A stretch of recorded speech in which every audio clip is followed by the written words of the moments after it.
Do you want your music or voiceover to start smoothly? In this tutorial, I'll show you how to create a fade-in audio effect in CapCut Mobile. Let's get started. Step number 1. Open the CapCut app on your mobile device. You can tap New Project or select the existing edits. In my case, I select Existing Video. If your project doesn't already have audio, tap Audio at the bottom of the screen and add music, a sound effect, or a voice recording. And again, in my case, I already have audio. So simply tap the audio track in your timeline and select it.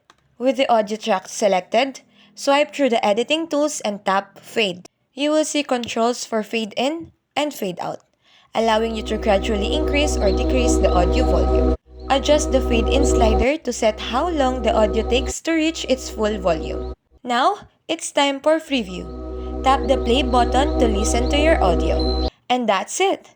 That's how you create a fade-in audio effect in CapCut Mobile. Smooth audio, better videos. Don't forget to like, share, and subscribe. God bless!